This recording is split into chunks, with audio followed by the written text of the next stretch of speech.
যে কোন পাখিকে খাঁচায় আটকানো হয়। একেবারে প্রথম দিন থেকে শুনছি যে কোন পাখিকে খাঁচায় আটকানো হয়। যেই পাখির গলার সুর ভালো ওই পাখিকেই। কাউয়ারে কেউ খাঁচায় আটকায় না। এমনকি এই কাউয়া, এই বাঙালি কাউয়া যারা, এদেরও তো এখনো খাঁচায় ঢোকানো হচ্ছে না। কাউয়ারে কেউ খাঁচায় ঢুকায় না, কারণ ও যখন কা কা কা করবে এটা কারো ভালো লাগবে না, খারাপ লাগবে। কিন্তু দেখা যায় যেই পাখির কণ্ঠ ভালো ওটাকে ঠিকই আটকে রাখে, ওটার গান শুনে আলাদা ফিলিংস নেওয়ার চেষ্টা করে। তাহলে কারাগারে যাওয়ার কপাল সবার হয় না। যাদের জবান থেকে হকের বাণী উচ্চারিত হয় তাদেরই কারাগারে যাওয়া লাগে। আর যারা কাউয়ার মতো কা কা কা করতে থাকে ওদেরকে কারাগারে নেবে কোন দুঃখে? কারণ কারাগারে ঢোকার মানে হলো প্রতিটা মুহূর্ত কাটবে তারা ইবাদতে। বলবেন প্রত্যেক মুহূর্তে ইবাদত সম্ভব? লাগবে না কোনো ইবাদত। যদি খালি ফরজ ওয়াজিব সুন্নাত মুআক্কাদা পালন করে বাকিটা ঘুমায়ও কাটায়, তবুও প্রতিটা মুহূর্তে ইবাদতের সওয়াব লেখা হবে। বলবেন কিভাবে? সবরের সওয়াব প্রতি মুহূর্তে জারি, ইস্তেকামতের সওয়াব প্রতি মুহূর্তে জারি, কুরবানির সওয়াব প্রতি মুহূর্তে জারি, নবী রাসূল সাহাবীদের সুন্নাহ জিন্দা করার সওয়াব প্রতি মুহূর্তে জারি, আর কত ধরনের সওয়াব প্রতি মুহূর্তে জারি। তাহলে লসের কি আছে? 10 বছর থেকেছে, 20 বছর থেকেছে, কারাগার থেকে লাশ হয়ে বের হয়েছে, তাতে কি? আমরা যেই ইমামকে নিজেদের ইমাম বলে পরিচয় দেই, ইমামে আজম আবু হানিফা, আরে তার আদর্শই তো কারাগার থেকে লাশ হয়ে বের হওয়া। ইমামে আজমই যদি, আজম মানে বড়, সব ইমামের সেরা ইমাম, তিনি যদি লাশ হয়ে বের হতে পারেন, আমি কি আপনি কি? তাহলে ইমামে আজম ইমাম আবু হানিফাকে ইমাম বলার মানে এটা না খালি হাত বাঁধা পা বাঁধার ক্ষেত্রে তার অনুসরণ করব, বরঞ্চ আকীদার ক্ষেত্রেও, আমলের ক্ষেত্রেও, আদর্শের ক্ষেত্রেও, রক্ত দেওয়ার ক্ষেত্রেও তাকে অনুসরণ করব, এবং এই অনুসরণ করাকে নিজেদের জন্য গর্বের বিষয় মনে করব। লড়াই কি শেষ হয়েছে না লড়াই চলবে মৃত্যু অবধি? থামাথামি নয়, হাল ছেড়ে দিয়েন না। অনেকের ভাবসাবে মনে হয় ইসলাম জিন্দা হলো, এখন আর কোনো টেনশন নাই, কোনো কাজ নেই, কাম হলো খালি ফল ভক্ষণ করা। না, মুমিন ফল ভক্ষণ করবে মরার পরে। আমরা ফল ভক্ষণ করব মরার পরে। দুনিয়া আমাদের ফল ভক্ষণের জায়গাই না। আর দুনিয়া মাযরাআতুল আখিরা, দুনিয়া হলো আখিরাতের ক্ষেত, ক্ষেতের মধ্যে ফসল লাগাবে। এখন দুনিয়ায় বসে ফসল লাগাবে, আখিরাতে গিয়ে সেই ফসল ভোগ করবে। তো আমাদের আবার থামার কোনো কারণ আছে নাকি?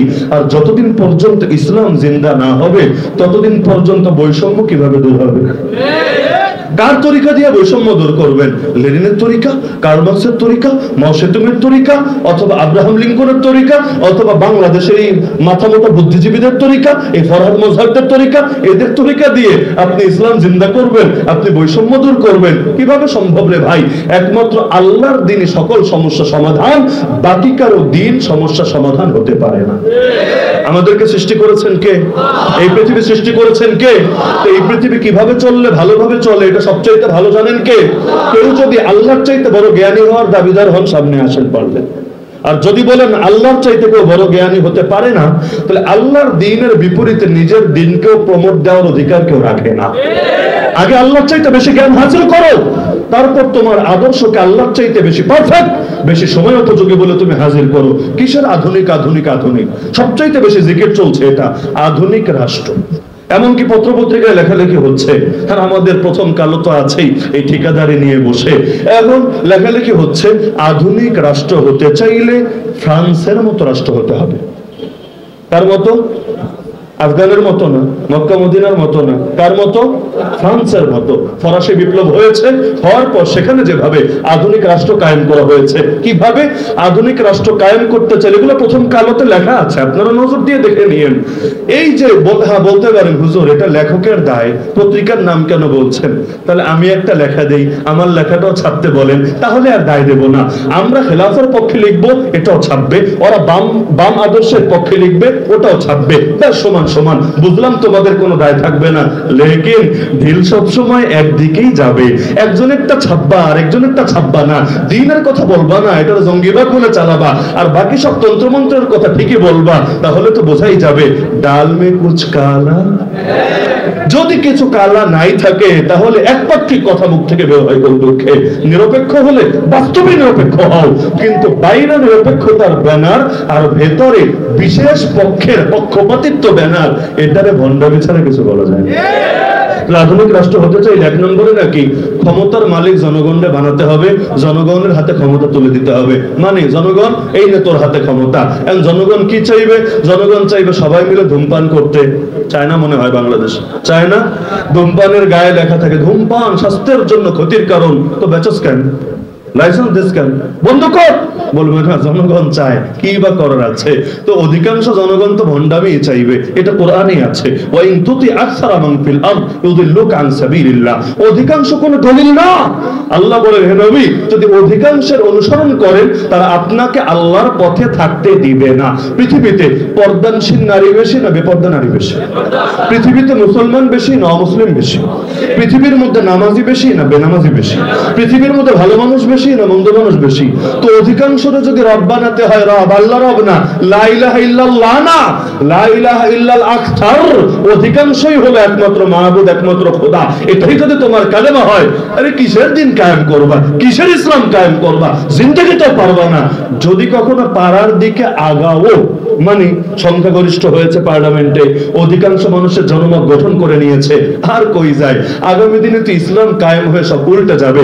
যে মুহূর্তে দেখবেন ফল কামড় দিতে গিয়েছে, ওই মুহূর্তে দেখবেন হাত দুইটাই কেটে ফেলে দিয়েছে। মিশরের ইতিহাস জানা নাই? হাফেজ মুরসি গণতান্ত্রিক তরিকায় বিজয়ী হয় নাই, অধিকাংশ মানুষ তার পক্ষে ছিল না, পার্লামেন্টে তার সংখ্যাগরিষ্ঠতা ছিল না, 1 বছর পর্যন্ত শাসনও সফলভাবে করে নাই। সবই হা, সবই হা, সবই হা। তো যেই মাত্র চেয়েছে ইসলামের দিকে টার্ন নেবে, ইসলাম কায়েম করবে, ইসলাম কায়েম দূরের কথা, আল্লাহর বান্দারি জেলে ঢুকিয়েছে, এরপর ফাঁসিতে চড়িয়ে জানি মেরে ফেলেছে। এই আজ 2024-এর এই সেপ্টেম্বর মাস আজ পর্যন্ত এখনো সামরিক শাসকরাই গদিতে বসিয়ে রেখেছে। বাংলাদেশের গণতন্ত্র নিয়ে পেরেশান, কিন্তু ওই দেশের গণতান্ত্রিক সরকারকে উৎখাত করেই সামরিক শাসকরা গদিতে বসিয়ে রেখেছে। ইমরান খান নজির তো সকলের সামনেই আছে, ইসলাম কায়েম করবে এই দাবিও করে নাই, খালি আফগানিস্তানের সঙ্গে একটু ভালো সম্পর্ক করেছে, এদিকে রাশিয়ার সাথে আবার দিন দরবার করতে শুরু করে দিয়েছে। ইউক্রেন রাশিয়া লড়াই চলছে, রাশিয়ার সুরে সুর মিলিয়ে কথা বলছে। বাস বেয়াদবি মনে করলো বাবারা দাদারা, মনে করে এমন ভাবে তারা গদি থেকে সরিয়ে দিল, আগামীতে জিন্দেগি আর রাজনীতি করতে পারবে কিনা আল্লাহ ভালো জানে। কি বুঝলেন এখান থেকে? যে ওরা ওদের তন্ত্রমন্ত্র রক্ষা করার ঠিকাদারি ঠিকই নিয়ে রেখেছে। আমরা হয়তো খেলাফার ঠিকাদারি ছেড়ে দিয়েছি, আমরা হয়তো দিন বিজয়ের খেদমত ছেড়ে দিয়েছি, ওরা ছাড়ে নাই। ওরা যেখানে ইসলাম দেখবে সেখানেই ওরা তেলে বেগুনে জ্বলে উঠবে। তাই বলে বসে থাকার সুযোগ আছে? বসে থাকার সুযোগ আছে? আমরা বিজয়ী হতে আদিষ্ট না, তবে চেষ্টা করতে আদিষ্ট। বিজয় আমাদের হাতে না। কিয়ামতের দিন বিজয়ী হলাম কিনা বা হলাম না, রব্বুল আলামিন এ নিয়ে প্রশ্ন করবে না। তবে সাধ্যের সর্বোচ্চ চেষ্টা যদি না করি, রব্বুল আলামিনের কাঠগড়ায় ছাড়াও পাওয়া যাবে না। সুতরাং এই যে সুযোগটা এসেছে, আমার অনুরোধ থাকবে আগামী বাংলাদেশ আমাদের সর্বোচ্চ চেষ্টা থাকবে আল্লাহর জমিন, আল্লাহর দ্বীন, ইসলাম কায়েমের জন্য। পারবেন না ইনশাআল্লাহ? পারবেন না ইনশাআল্লাহ? কারণ যতই ওদের সুরে সুর মিলিয়ে কথা বলেন, যতদিন ইসলাম না ছাড়বেন আপনার উপর খুশি হবে না। দলিল সূরা বাকারা, ওয়ালান তারদা আনকাল ইয়াহুদ ওয়ালান নাসারা হাত্তা তাত্তাবিআ মিল্লাতাহুম। ইহুদি এবং খ্রিস্টান আপনার উপর কখনোই খুশি হবে না যতদিন না আপনি তাদের আদর্শের অনুসরণ করেন। সুতরাং আজকের এই মাহফিল থেকে মূল বার্তাটি আমি রেখে যাচ্ছি। মাহফিলটাও যেহেতু শাবাবতে, শাবাব শব্দের অর্থ অনেকে বোঝে না। শাবাব মানে জানেন? শাবাব মানে কি? শাবাব মানে কি? যুবক, মুরব্বী না, শাবাব মানে হলো যুবক, নওজোয়ান। এই নওজোয়ানদেরকে নিয়ে বিশেষ স্বপ্ন সবাই দেখে। আমাদের শাইখ মুর্শিদ কায়েদে মিল্লাত আল্লামা জুনায়েদ বাবুনগরী রাহমাতুল্লাহ আলাইহির একটা গজল আছে, হুজুরের লেখা। কি নাম? জওয়ানান হেফাজতে ইসলাম সে, জওয়ানান হেফাজতে ইসলাম সে। আমি অনুরোধ রাখবো আপনারা প্রত্যেকে একবার হলেও গজলটা শোনার চেষ্টা করবেন। সাবটাইটেলে বাংলা দেওয়া আছে, খুব ভালোভাবে বুঝতে পারবেন। যতবার দেখা হতো হুজুরের সাথে, হুজুর বিশেষভাবে স্মরণ করাতেন যে তোমাদের যুবকদের থেকে আমার কি আশা সব বলে দেওয়া আছে এই গজলের ভেতরে, মনোযোগ দিয়ে শুনবা, এটা কাজ করবা। এবং তিনি বলতেন আমি যে হেফাজত করি, আমি যে হেফাজতের আমির হয়ে আছি, আমার একমাত্র লক্ষ্য হলো জিহাদ ফি সাবিলিল্লাহ। তিনি বলেন, রাজনৈতিক অভিলাষ আমার ন্যূনতম নাই, রাজনীতি করার কোনো খেয়াল, কোনো খাহেশও আমার নাই। আমি তো জিহাদ মনে করি খেদমত আঞ্জাম দেই, কারণ একদিন ইনশাআল্লাহ এই পথ ধরেই আল্লাহর জমিনে আল্লাহর দিন বিজয়ের জন্য বুকে রক্ত ঝরাবো ইনশাআল্লাহ। স্বপ্ন দেখেছিলেন, যদিও স্বপ্নের বাস্তবায়ন দেখে যেতে পারেন নাই। যেমন মোল্লা ওমর স্বপ্ন দেখেছিলেন, বাস্তবায়ন দেখে যেতে পারেন নাই, আগেই শহীদ হয়েছেন। আমাদের ধারণা আল্লামা বাবু নগরীও শহীদ হয়েছেন, আমাদের ধারণা আল্লামা সাইদিও শহীদ হয়েছেন, আমাদের ধারণা আল্লামা কাসিমিও শহীদ হয়েছেন। ইনশাআল্লাহ একদিন না একদিন এই তথ্যগুলো প্রমাণিত হবেই হবে, কারণ তাদের কারো মৃত্যু সবগুলো সামনে রাখলে মোটেও স্বাভাবিক মনে হয় না আমাদের কাছে। শহীদরা যে স্বপ্ন দেখিয়েছেন, তাদের স্বপ্ন নিয়ে আগামী বাংলাদেশ তাদের দেখানো পথে এগোবে ইনশাআল্লাহ। তো এই যে ওয়াইজিন আর শাবাব, ওয়াইজিন মানে বক্তা যারা উপদেশ দেয় জাতিকে, শাবাব মানে নওজোয়ান, ইত্তেহাদ মানে একতা। তাদের এই সংগঠনের পক্ষ থেকে যে মাহফিল করা হলো, আমি মনে করি এই যে আলেম ওলামার একতা, মাঠে ময়দানে যারা কাজ করে তাদের একতা, তো এভাবে যদি এক জাতীয় একতা গড়ে ওঠে আর সকলে সহি তরিকা, সহি মানহাজ, সহি আদর্শ নিয়ে যদি সামনের দিকে এগোতে পারে, সব বেদাত, সব শিরিক, সব গোমরাহি, সব জাহেলিয়াতকে দুই পাশে ফেলে ইনশাআল্লাহ আগামীর বাংলাদেশ ইসলামের বাংলাদেশ হবে, আগামীর বাংলাদেশ কোরআনের বাংলাদেশ হবে। সুতরাং সবাই সব সেক্টরে একতা গড়ে তোলেন, বিচ্ছিন্ন জীবনযাপন করবেন না। যে ব্যানার ভাই যারা আছেন আপনারা একতাবদ্ধ হয়ে থাকবেন, যে ব্যানারে হোক, ব্যানার ছাড়া হোক, যেভাবে হোক, একজন যাকে আল্লাহ জ্ঞান দিয়েছেন, ইলম, আমল, তাকওয়া দিয়েছেন, তাকে নেতা মেনে ঐক্যবদ্ধ হতে থাকেন। ইনশাআল্লাহ একতাই হবে শক্তি, বিভেদ হবে আমাদের পতনের কারণ। তবে একতা ঠিক রাখতে গিয়ে আবার হক ছেড়ে দিয়েন না, বরং একতা হবে হকের জন্য, একতা হবে হক কায়েমের জন্য। আল্লাহ তৌফিক দান করুন। ছোট্ট একটা প্রশ্ন এসেছে, এটা বলে আলোচনার ইতি টানছি। তবে আপনাদের ধৈর্য আছে তো? না থাকলে খতম করে দেই। আচ্ছা, হয়তো গরমের জন্য অনেকের কষ্ট হচ্ছে, আমি বুঝতে পারছি। খোলা মাঠ হলে হয়তো সহজ হতো আপনাদের জন্য। অথবা ক্ষুধার্ত নাকি বেশি? ঘুমের চাপ আসছে? বাসা থেকে গিন্নি ফোন দিয়েছে? তো বেশি টেনশন না হলে 2 মিনিট নিতে পারি। কাওয়ালি গান গাওয়া কি জায়েজ? এ ব্যাপারে মূল কথা হলো বাদ্যযন্ত্র মিশ্রিত কোনো গানই গাওয়া যাবে না। কারণ কাওয়ালি গান অধিকাংশই দেখি বাদ্যযন্ত্র মিশিয়ে গায়। এখন কথাগুলো যদি ভালো হয়, মনে করেন একেবারে নিরেট ধর্মীয় কথা, আল্লাহ এবং তার রাসূলের পক্ষের কথা, লেকিন এর সঙ্গে যদি বাদ্যযন্ত্র মিশিয়ে দেওয়া হয়, এটার উদাহরণ হলো 1 গ্লাস খাঁটি দুধ সঙ্গে 2 ফোঁটা গরুর মুখ। এখন গরুর মুখ ওরা খেতে পারে একেবারে দুধের সাথে মিশিয়ে না, ডাইরেক্ট হলুদটা একেবারে গর্বের সাথে, মজো যেভাবে পান করেন আপনারা এভাবেও পান করতে পারে। ওদের জন্য এটা পারফেক্ট বটে, আমাদের জন্য তো পারফেক্ট না। যেই নবী এসেছেন বাদ্যযন্ত্র ভাঙার জন্য, যেই নবী বাদ্যযন্ত্র এতটা অপছন্দ করতেন, কোথাও বাজা হলে কানের মধ্যে আঙ্গুল ঢুকিয়ে দিতেন যাতে করে কানে আওয়াজ না আসে, সেই নবীর নাম জড়িয়ে বাদ্যযন্ত্র বাজানোর চাইতে বড় বেয়াদবি কি হতে পারে? এমনকি একটা কথা মাথায় রাখবেন, আমার আগে বক্তা হাফিজুল্লাহ কাসিমি হাফিজাহুল্লাহ এই ব্যাপারে বয়ান করছিলেন যে মূল নীতি এটা, একজন হলো পাপী আর একজন হলো বেদাতি। এই পাপীর চাইতে আল্লাহর কাছে বেদাতি জঘন্য। এই কথাটা আপনারা শুনেছেন, আল গীবাতু আশাদ্দু মিনাজ জিনা। গীবত জিনার চাইতে খারাপ। কেন?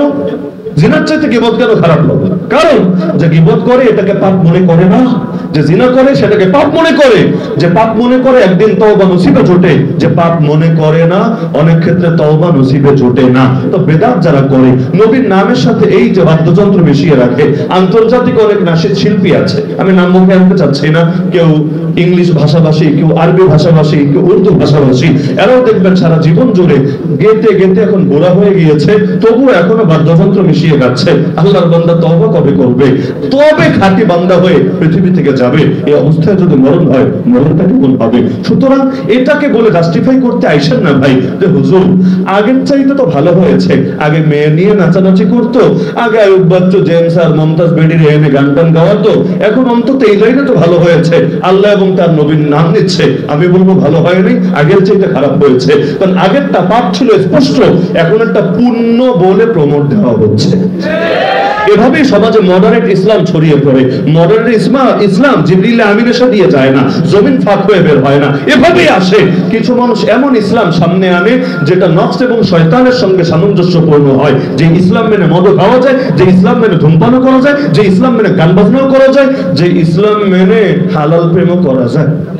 হালাল প্রেম আবার কি বিয়ে শাদী করে প্রেম? এটা না। মানে আপনার মাথায় টুপি, গায়ের মধ্যে সুন্নতি লেবাস, আর তার মাথায় হিজাব, গায়ের মধ্যে মধ্যে লম্বা বোরকা, আর নিয়ত হলো খাঁটি নিয়ত। নিয়ত কি?